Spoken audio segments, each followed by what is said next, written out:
Most of you all know me, but for those who do not, my name is Michael Goldberg, and I am uh, sitting here in Cleveland. Larry, you'll probably appreciate. I'll make Connor's dad guess where. Do you like my background? Do you know what that is, Larry? Hold on, you got to unmute. Yes, Cleveland. Is that the old Cleveland Stadium? The old stadium. I like it. Yeah, I like it. Thank you. My old very stadium good background. Yeah. For I knew when we get former Clevelanders like Connor, I like the little Cleveland memorabilia. So yes, that's my municipal stadium. So I'm the executive director of the Veale Institute for Entrepreneurship, and I'm also a professor at Weatherhead. And it's great to have Connor Diemand-Yauman and family joining us today. Connor and I met a few years ago when he was back in his hometown of Cleveland, decamped from San Francisco, and we got to have coffee. And I've kept in touch with Connor over the years and watched his career from Coursera to Philanthropy and what's happening at Merit America now, where he's the co-CEO, and it's really exciting and well-timed New York Times piece. For I guess is in today's physical paper we've sent it around. So Connor, it's great to have you. Today's session, all of our sessions are moderated by students. So we're lucky to have Yvonne Pan, who's a rising senior from Brooklyn, New York, who's also an intern this summer with our Veale Institute. So Yvonne will be the moderator. For those who are either watching on Facebook or obviously part of our chat here on Zoom, we love making these really interactive. So just let Yvonne know in the chat if you have a question to ask Connor, but she will be the moderator. And with that, I will turn it over to Yvonne. Yeah, like Michael said, I will be moderating the discussion. So a little bit about myself. I'm a rising senior from Brooklyn studying civil engineering and environmental studies. And I want to turn it over to Connor to talk a little bit about his career journey and how he got to where he is today and how he's currently the co-CEO of Merit America. Great, thank you. It's so nice to be here, Michael. I've been looking forward to this, and Yvonne and the whole Case Western team. Thanks for pulling this together. So Yvonne, was the question how did I get here? So just a little bit about your background and your career journey. That would be great. Okay, so first my background, as Michael asked, my background is actually an infrared sauna. So everyone's wondering what this is. So I have this massive closet in my apartment that I converted into an infrared sauna. And then when COVID hit, I turned my sauna into a closet. The good news is that I have an office now. The bad news is that after about 15 years, I'm back in the closet. So that's been, that's a downside, but we're all making sacrifices in this time. So as Yvonne and Michael said, I'm currently co-CEO at an organization called Merit America. And Merit America is focused on serving underemployed and unemployed Americans and placing them into high growth careers in advanced manufacturing, IT, and healthcare. So there's over 100 million workers in the United States that are either unemployed or underemployed who don't have a bachelor's degree. And this is, I believe, the highest potential segment of our labor market. In many ways, they are the most ignored for their potential. And there is just incredible opportunity with these individuals. And so Merit America is about serving our learners who do not have bachelor's degree and placing them into family sustaining careers. Just to give you an idea of the types of individuals we serve, on average, our learners come in making about $25,000 a year. And after a program that is free, that they pay nothing for up front, unless they land a job, they leave with a salary of about $45,000 a year. So $25,000 to $45,000 a year. And this is a career with benefits, something that they can build upon, over a long period of time and sustain their families. Before this, I was I co-founded an organization called Philanthropy University. And Philanthropy University is a training platform that trains nonprofits and social enterprises at scale. So one of the largest trainers of the social sector, training tens of thousands of organizations so that the philanthropic sector, the nonprofit sector, can be more impactful. We can get a better ROI on the investment in that sector. Before that, I was one of the early employees at Coursera.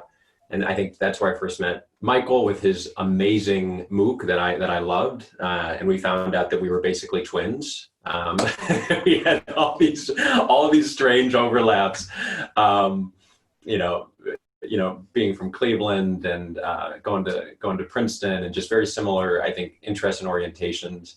And then prior to that, I spent some time in South Korea, starting a children's educational show. And before that, I was hopping around teaching abroad. So there's a common denominator of education, but I was all over the place. Still am, probably. Yeah, well, thank you for clarifying the sauna background as well as your personal career background. Sure. So I know you majored in educational psychology at Princeton. I was wondering if you could talk a little bit about how that impacted you, and I guess how concrete your career journey was. And did you know what you wanted to do when you first graduated? Yeah, great question. So I was a cognitive psychology major, and I majored in psychology mainly because of my mom, who was a brilliant psychologist. And given that I had a mom who was a psychologist, I spent the first 18 years of my life in therapy. And I think that revealed to me that, the power of this craft. And I was just fascinated with how the brain works and how people learn, what are they motivated by, and how do you make decisions? So I was really drawn to the discipline. And then I've always been interested in education, and my family we come from a long line of educators. My mom was a school psychologist. My dad taught for a bit. My sister's a teacher. My aunt and her aunt, and I mean, they're just teachers abound.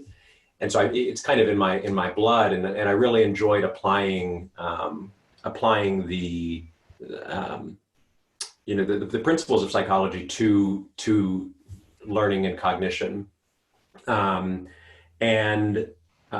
led to me publishing some research about how to improve learning outcomes.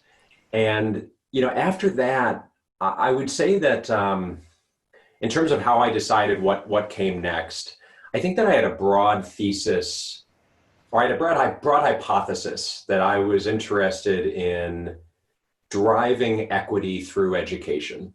I felt extremely privileged. I got to go to this great school. I had great parents, and I felt like quality education, could be a real force for good, an opportunity to drive equity into very inequitable systems. And so that kind of led to these different steps and different manifestations of that hypothesis, right? I think when I remember so vividly when I was a senior, and I was thinking about what I wanted to do, what I'd encourage you is to not hold anything too tightly, to come up with some broad, again, hypotheses around how you want to show up in the world, what you want to do, but test those with real openness and humility. Don't hold any particular path too tightly, because if you do, you can cut yourself off from a lot of the fun of figuring it out. Yeah, that's definitely really good advice, especially because you recently transitioned to your role in Merit America after spending 4 years at Philanthropy University. I think you said you started in January.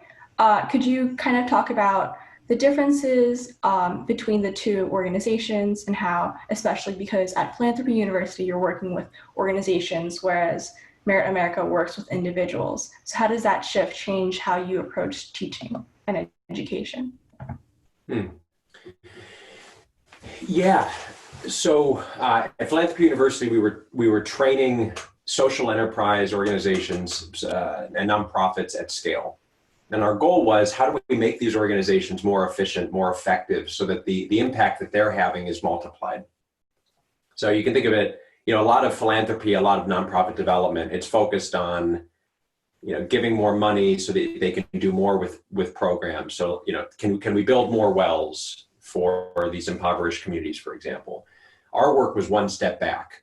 It was, can we improve the skills, the strategies, the dynamism of the people building the wells and setting this and setting the plan for the organization. So it's about capacity building. And yeah, so that was focused on that segment. This is focused on underemployed and unemployed inspiring Americans who need support getting that next career. So it's very different. As you said, we're training individuals, not organizations, and also the impact we're striving for is very different. So at Merit America, our North Star, the thing we care more about than anything, is long-term wage gains in recession-resilient careers, which has never been more important given everything that's going on. And our goal is, over 5 years, we want to drive $1 billion of wage gains. So remember that I said our learners come in making around $25,000 a year, and they leave on average making $45,000 a year. That $20,000 wage gain, we look at that as kind of our social ROI for the money that we're putting in to train these learners. So it's very different, both in terms of how we're training them, how we're measuring it, and then the outcomes that we're seeking. And I see there's a question. Yvonne, should I answer this or? Yeah. Donna Luisa, would you mind just telling us what your question is? Just reading it out loud for us. Yeah, and maybe also introduce yourself if you're gonna. And it's great. Thanks, Connor, for noticing. But maybe we'll have Donna Luisa introduce. Anybody who wants to ask a question can do it live, and introduce yourself when you ask it, please. Go ahead, Donna Luisa. Okay, hi, I'm Donna Luisa Eversley, and I'm from Trinidad and Tobago in the Caribbean. And I am also a student, online student with University of Liverpool, doing a master's with a specialization in entrepreneurship. I'm an entrepreneur and a business development coach, that sort of thing, because it's a big thing. What I would like to find out, Coursera and the MOOC style platforms, can you tell me if there is anything that you would like to see expanded on that platform, that forum? And do you think it should be opened to a younger group of students? I'm talking about maybe pre-university, especially as it relates to third world countries having access to learning, where learning is difficult, to going to school is a challenge. What are your thoughts on this? Oh my gosh. So first, what an impressive background. You should be doing this, panelist. What am I doing here? Holy cow. That's amazing. Such a good question. Okay, so I'm hearing two questions. One is, how should we think about maybe expanding or enhancing the types of learning on MOOCs? And related to that, should we be orienting more towards younger students? COVID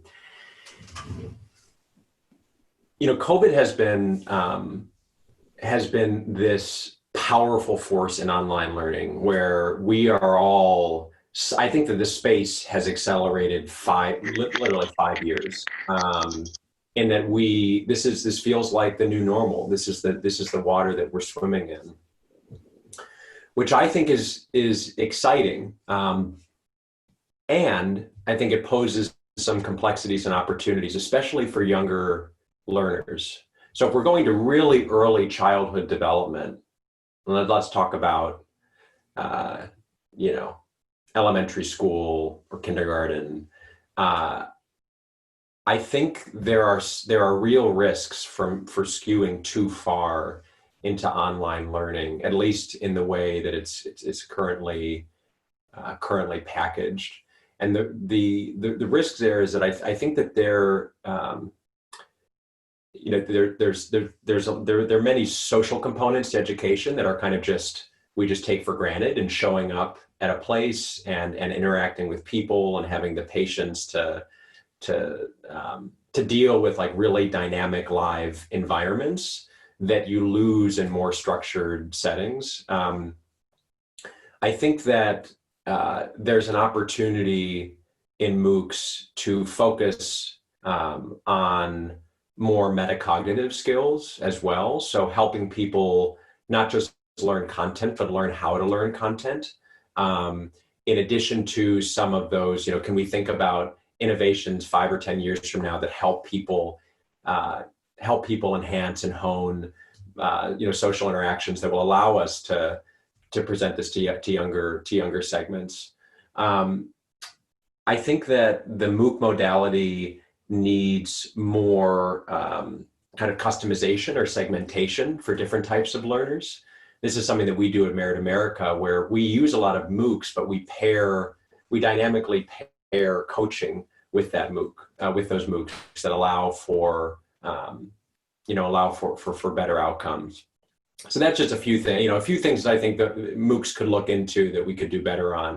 Can we have more metacognitive learning about learning instruction? Can we focus for really younger learners? Can we somehow help with replicate some of the social interactions that are needed and that are learned in person?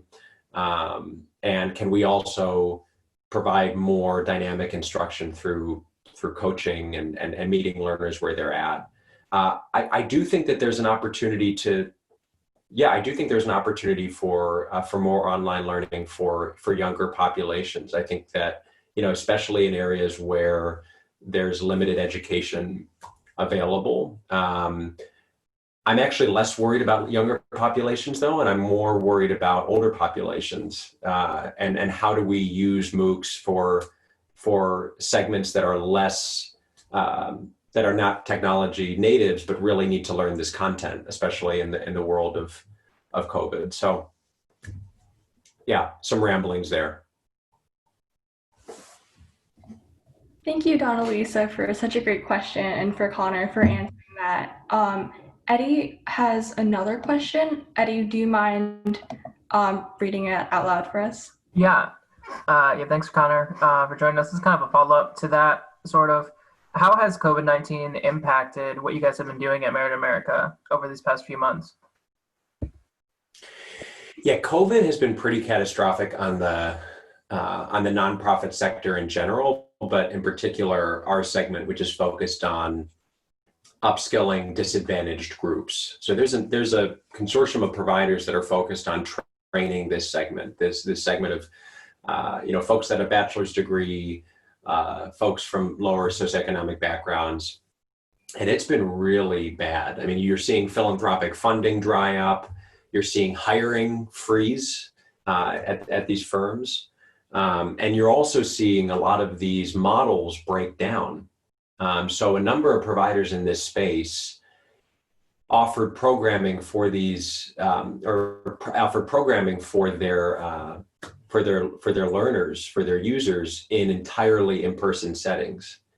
And this has been just awful for a number of organizations.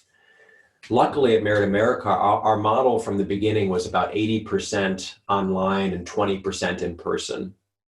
And so when COVID hit and we had to go into shelter in place, we were able pretty much overnight to switch from in-person to fully virtual, and we were able to maintain outcomes. So we've been keeping really close track of our learners in terms of their outcomes, their placement rates, their self-reported satisfaction, and we've been blown away by the results. So just some data: over 90% of our learners are either ambivalent or positive to the change of being fully online. And we have been placing learners in jobs at pretty much a consistent rate. I think across the employment sector at large, we're seeing, we're seeing a lot of, it's very much a wait and see response in some of the largest firms. And we're working with just incredible partners like Amazon, JP Morgan Chase, Infosys, and others. And everyone is still trying to see, what's coming around the bend.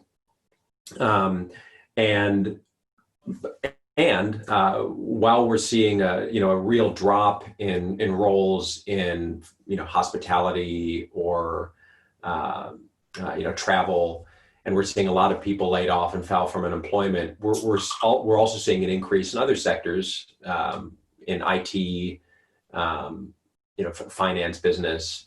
So yeah, it's affected our space in Merit America in a number of ways, but thankfully, because of our model, we've been able to really step up and expand while others are having to contract.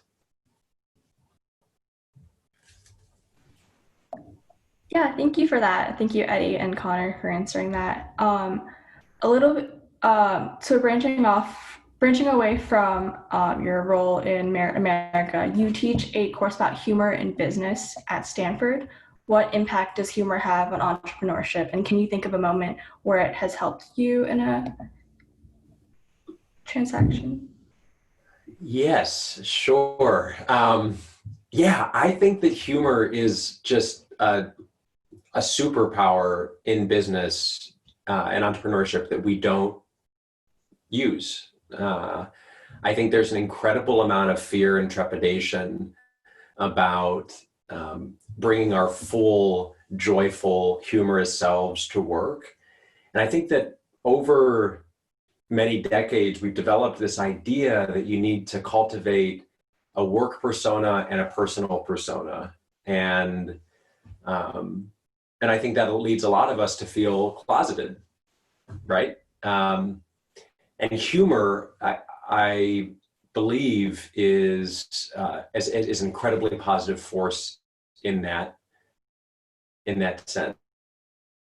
And one of the things we talk about in the course is the number of ways that humor can improve the way you navigate your work and personal life. Humor, when you use it effectively, it increases power. It boosts perceptions of status. It makes you more persuasive. It allows you to stand out if you're making a pitch to a VC. It builds bonds. It makes people trust you more. It floods people's brains with serotonin and oxytocin, all of these really powerful cocktails of hormones that make people feel closer to you, that make people trust you. It's been shown to enhance creativity. It allows you to see solutions that others might miss and innovate. And finally, it allows you to be more resilient. There are proven health outcomes. It diffuses tension. It allows you to endure in light of the roller coaster ride that is starting something new. So I'm wild about the subject area. I so believe in it. And I think that we would be so much better off if we could bring more of ourselves to work. And a big part of that is bringing more humor, levity, joy to our interactions with one another. And really just being more human. I feel this so acutely when I read emails, business emails. Like we just write like we're robots. We write in a way that's so distant from the way that we actually show up in person. And I think it's a specific example of this very kind of these calcified, limiting business identities that I don't think are necessary. And so, it's like, can we start a movement where we actually allow those joyful sides of ourselves we allow our colleagues to partake in that in the same way that we would with our friends and family? Yeah, absolutely. Really great point. I definitely didn't really see humor as being part of business, but reading about your course definitely encourages me to try to add that in. Could you talk a little bit about your course and how teaching is at Stanford? I know you just started last year. I've been doing it for a couple of years. It's great. So the course is called Humor is Serious Business, and throughout the course we review why humor matters, what's going on in the brain, why does it help you increase power, build bonds, enhance creativity, be more resilient. We then talk about techniques from comedians, and we have comedians come in and share, like, what is a joke structure? What are different ways that you can mine your life for levity? What are delivery techniques? We talk about the application of humor in leadership, and how do you lead organizations? We talk about how to build cultures of levity and humor. We talk about the dark side and the gray area of humor, because humor can actually be used as a weapon, in addition to a tool. And so we talk about some of that gray area. And then finally, how can you use levity and humor to start new movements and elicit change in your work and in your community. So that's kind of a high level overview, but I find teaching so energizing and so rewarding on a very deeply human level. Like, just that opportunity to interact with someone and see that spark has just been phenomenal. And yeah, similar to some of the other teaching that I've done in the past, it's such a blast. Yeah, that's awesome to hear you've had such a great experience. Michael has our next question. I have so many questions, Connor. But hog this thing. It's great to have you. I mean, your work at Coursera was in the B2B space. And obviously we at Case partner with Coursera through the work they do with universities. The work you're now doing with Merit America and some of the partners that you mentioned today involves a lot of employers that would obviously be the folks that would hire. Scott Galloway, who's a professor at NYU, was recently on Kara Swisher's podcast talking about, coming out of COVID and, I'm sitting full-time on the university campus, and obviously you've got deep ties into Stanford and other places. There's all sorts of questions about higher ed and kind of what comes out of this. Scott Galloway on that podcast was talking about the moment that you see deeper partnerships between corporates and higher ed. Does Amazon or Google or others partner? And I think, there are some higher ed institutions like Arizona State that have really kind of led the way on some of their business partnerships. And I think other higher ed institutions have held back for a variety of reasons. So I'm sort of curious, given the work you're doing now, work you've done in the past,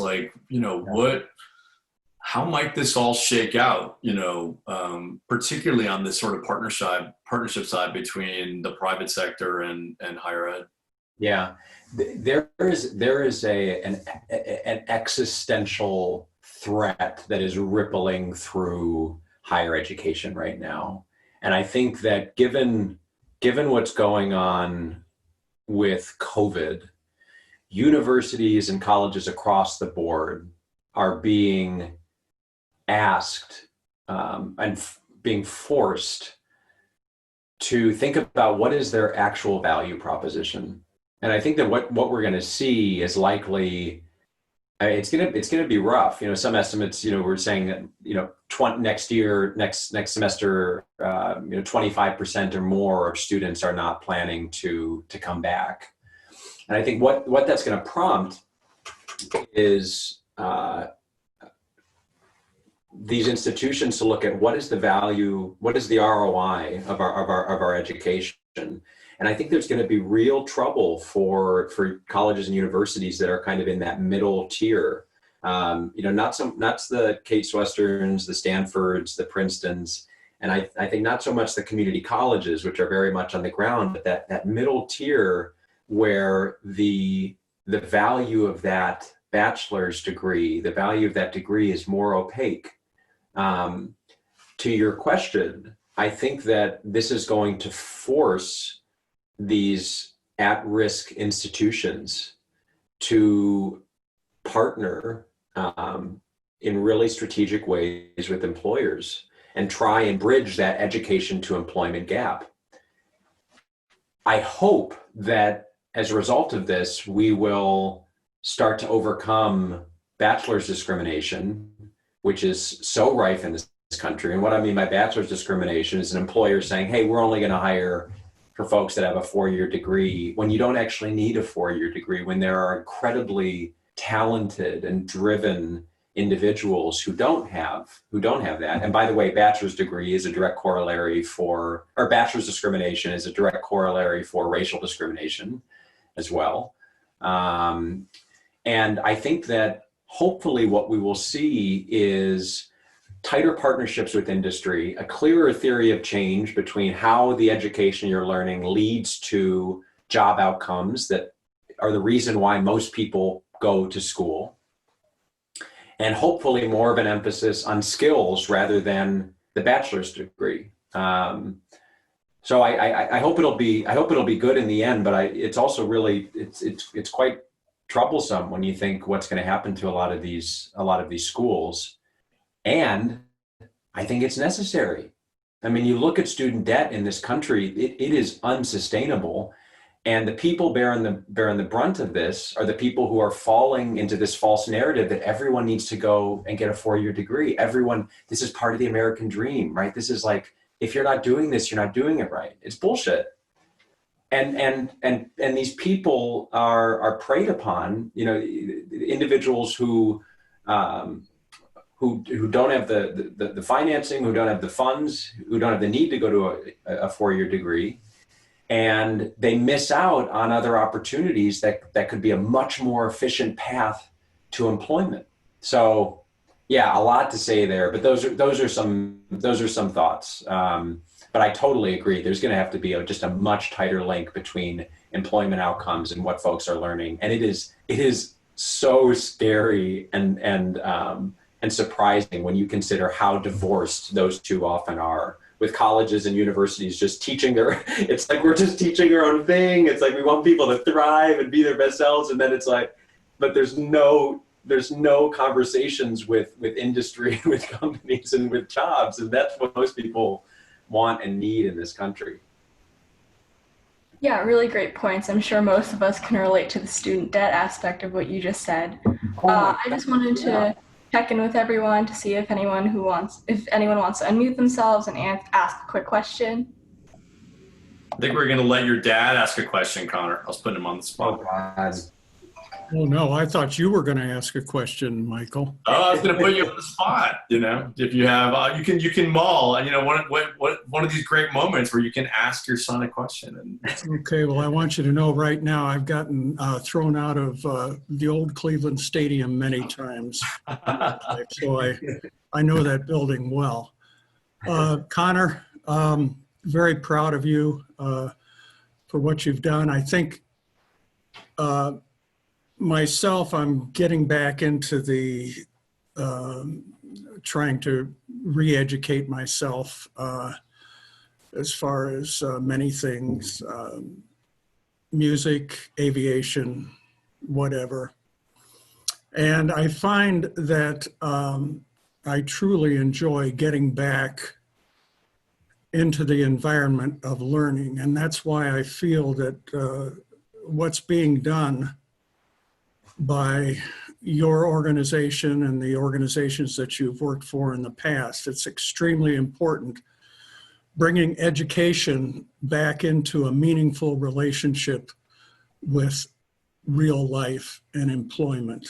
And also along with employment, the ability for all of us to understand one another more and be kinder and more open to one another. And this is, I think, equally important during these times. But that was a comment, not a question. Well, I agree with the comment, so that's good. If you have anything, this whole thing was a real surprise for me, and I'm very pleased and proud that you're doing this. And thank you, Michael and Case Western, and for putting on this forum. It's very, very important, very timely during this time. The old way we talked about education and the way we were brought up doesn't work anymore. And this is innovative. So I think that there, and I do agree that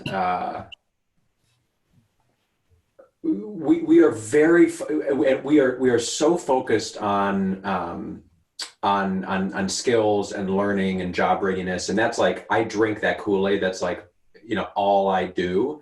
And at the same time, back to I think it was Donna Luisa's question, how can we think about equally important verticals of learning around, like, how do we treat one another? What is our responsibility to our communities, to our schools, to our families? How do we learn and give back? Like, I also don't want us to turn into automatons that are just like skill robots. Folk like we're all data scientists, because I don't know, you realize that in times like these, those other skills are equally just, if not more, important. And it's like, it feels like we don't learn them past second grade, anyway. Yvonne, what else you got, or Michael? Yeah, really good points you just had there. I think Corey King has a question, if you want to ask it now. Yeah, I think what you were doing is great, and like pairing people with different opportunities. But I was wondering more about the process behind that. I know that you mentioned that a lot of people there's university bias. Like, in order for a lot of people to get a good job, they have to go to a four-year university. That being said, even the people who go to a university end up doing things that don't necessarily correlate with their degree. So knowing this, how do you teach people skills that they are going to be using day in and day out? How do you pair those people to their but their potential career paths? How do you work on putting them down the right road? Yeah, it's such a good point. On the one hand, we are blocking so many talented workers from getting jobs because they don't have a bachelor's. And on the other hand, there are a lot of people who have bachelor's and they're like, okay, I'm doing something. I studied like interpretive dance and now I'm coding. Like, it's not related. And so I think that it's a fantastic point.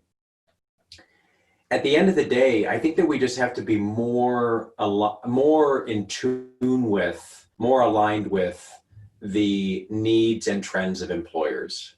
And I think we need to start reverse engineering from that space.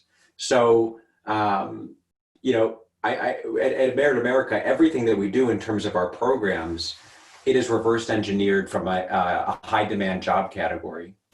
Again, currently in advanced manufacturing, IT, and healthcare. And then the program, the experience is built around that.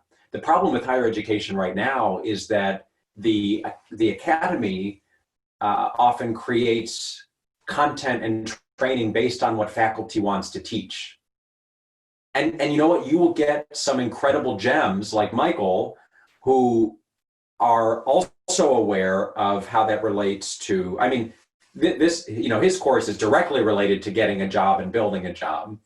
But then you have a lot of other courses that are it's just because that's what the faculty is interested in teaching. And that's when you get that whiplash, Corey, that you're talking about, where you take those classes and then you go out into the real world, you graduate the bachelor's, and it's like, there's no connection. Why did I learn that stuff? Now, I don't want to dock it, because those can actually be super transformative transformative learning experiences as well, but oftentimes don't relate to a job. So I would say, like, as a system, we need to work with employers. We need to be looking at Bureau of Labor Statistics data. We need to be looking at where the job trends are. And we also need to be looking at what are good jobs. The rate of disruption and the rate of innovation is just going through the roof right now. And so we want to put people in jobs that they can actually build into careers and not just hop around.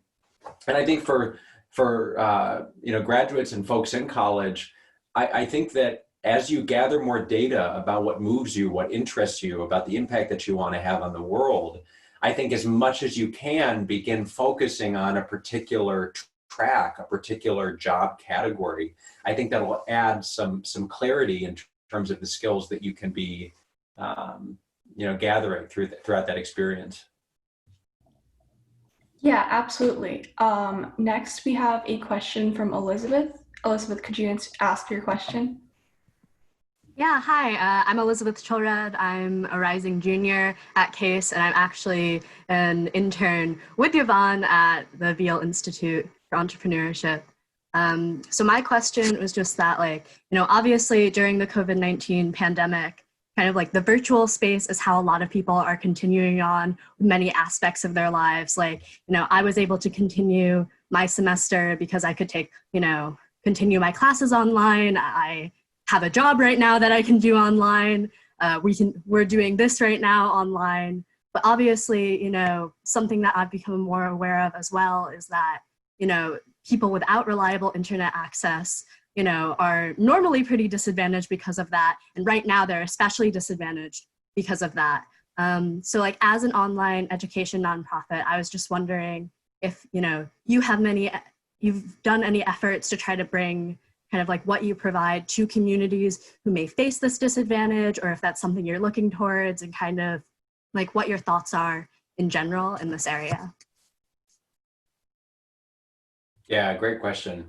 And you raise a great point. People who don't have reliable internet access are disadvantaged in this new world. And not only that, people who don't have reliable internet access, that is a proxy for people who come from lower socioeconomic backgrounds who are disadvantaged. So there's just layers of disadvantage and barriers to access. So at Philanthropy University, this was a big part of our innovation and our work, because we were training nonprofits in the really remote areas. We were in 180 countries, and we were focused actually on local nonprofits, organizations that don't typically have the resources of larger international nonprofits that we might know of. We're talking about 10 to 20 person organizations, some of them off the grids, many of them, the only internet they have is from their phones.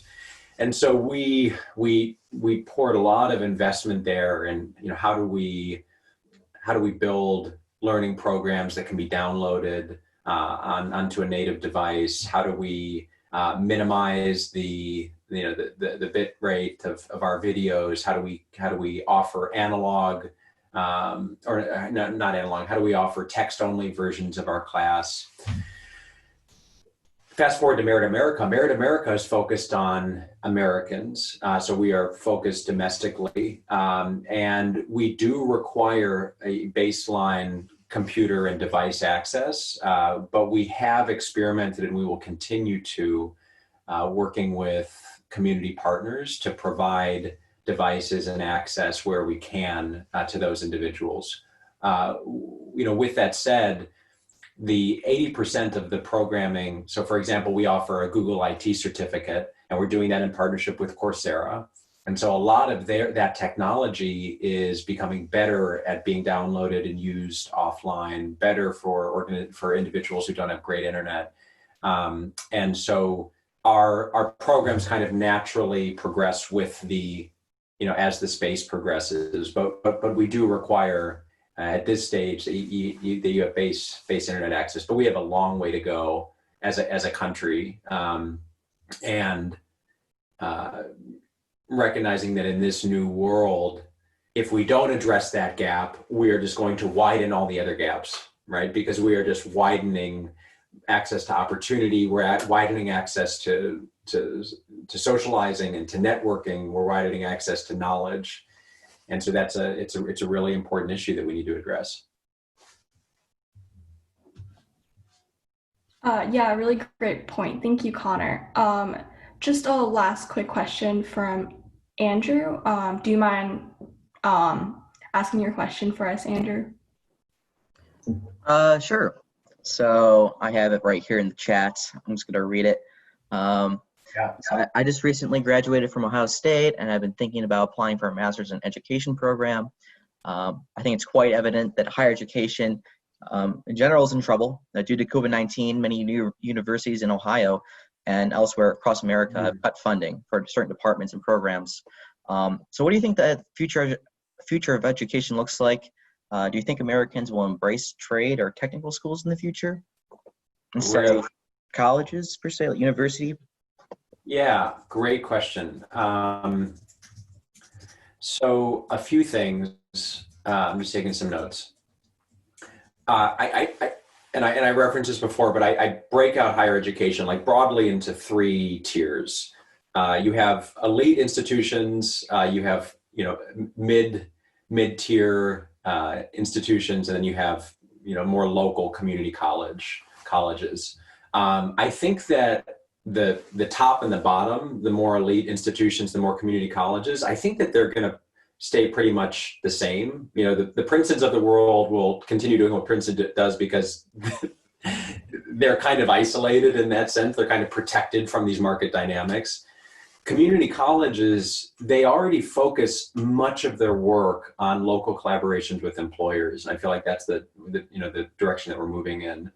The middle, I feel, is in threat. And what we'll see, I think we're going to see new cost-cutting measures. I think we're going to see more online learning. I think we're going to see much more of an emphasis, to Michael's question, on skills and a greater scrutiny of the ROI of education programs based on funding or based on job placement outcomes. And you're actually starting to see this as well with some of the performance-based funding, like in California, where actually schools are starting to have funding that is contingent upon what are the job outcomes that your students are seeing. And so I think that that's going to be just come into much sharper focus because people are going to start asking, like, what am I paying for? Why am I doing this? And that question of what am I paying for becomes even more stark when you are online, right? And I'm sure you've all felt this when you are, as students, when you're immersed in a college environment, it's just like so stimulating in so many different reasons. It's like, oh my God, there's so much value here. But when it turns into this online modality where it feels like similar to a course that that you could be getting for free, on another internet site, which is all on a screen, I think consumers are going to be much pickier, more discerning buyers. Yeah, I completely agree.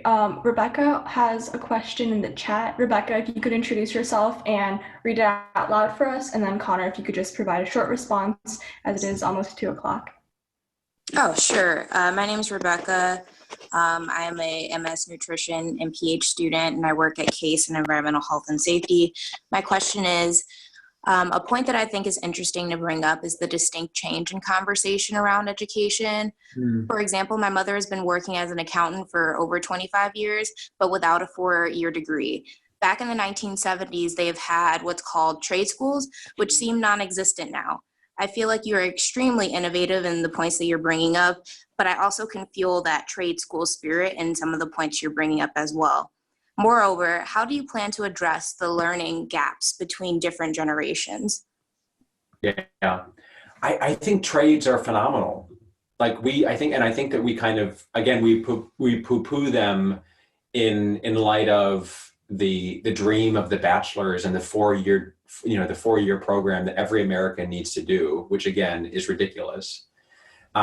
But there are some really incredible trade jobs, and that I think are phenomenal fits for people. And so I think, how can we rebrand trades in this country? You know, things like plumbers or electricians or HVAC technicians, really well-paying, solid jobs that people might not consider going into because it's slightly deviant from kind of traditional paths. I think there's incredible opportunity for us to encourage folks to go into those tracks. You know, the learning across different generations. This is you know, something that I touched on before. I think we have a long way to go with improving the learning experience for adults, especially adults who are not natives with technology. I think that there's so much potential there, and we have to be really careful that we're not just catering to people who grew up using TikTok. So yeah, and I think that, in addition to not over-indexing on virtual education for younger segments, and not depriving them of some of the really important social you know, activities and learnings that are so crucial to early childhood development. So it's a big topic, but those are just a few. It's a smattering of thoughts. Well, thank you so much, Connor, for your really insightful remarks. And I'm sure we've all enjoyed hearing about your thoughts on education and about Merit America, as well as the rest of your background. I'm going to turn it over to Michael now. Thanks, Connor, and thanks very much, Yvonne, for doing this. It's so great to see students like Yvonne step up and moderate sessions, and it's a great experience. And Yvonne, you did a good job. It was awesome. So just a couple of announcements. By the way, I loved your TikTok reference. I have challenged our team to figure out how the Veale Institute for Entrepreneurship can get on TikTok. That's our, of course, Yvonne and Elizabeth, who are both on, are like, we don't use TikTok. I'm like, we got to figure it out. This is our moment. Just a couple of announcements. Actually, this week is like Bay Area Cleveland natives returning back home via our session. Tomorrow, I don't know, do you know Adam Bain, who used to be the COO of Twitter? Oh, yes. Yeah. So he's a Miami grad. He worked actually at cleveland.com. He's going to be our speaker tomorrow. So 1 o'clock, Adam will join us with Elizabeth moderating. So keeping it real with the Veale Institute interns, putting them hard to work this week. And then next week, we've got 2 sessions. We have Eric Verplug, actually another San Francisco-based alum who's a managing director at Deutsche Telekom Capital Partners, will be with us next Tuesday. And then for those of you who have an interest in dentistry, we've got a panel focused on entrepreneurship in dentistry with doctors Margaret Frankel and Jeff Rosenthal. So for those that are either old friends on this session, this speaker series, or new, keep checking. We're going to keep adding more and more programming. And Connor, we do look forward, once travel restrictions change, next time you're back in Cleveland, we'd love to get you and your family back on campus. And again, congrats on what you've done. We love Merit America. Seems great, and I can't wait to see what you're going to do with the organization. Great, thank you. Yeah, so much fun being here. Huge fan of the CASE community, and look forward to continuing the conversation. Awesome. Well, thanks everybody, and have a wonderful day. Thanks everyone. Bye-bye.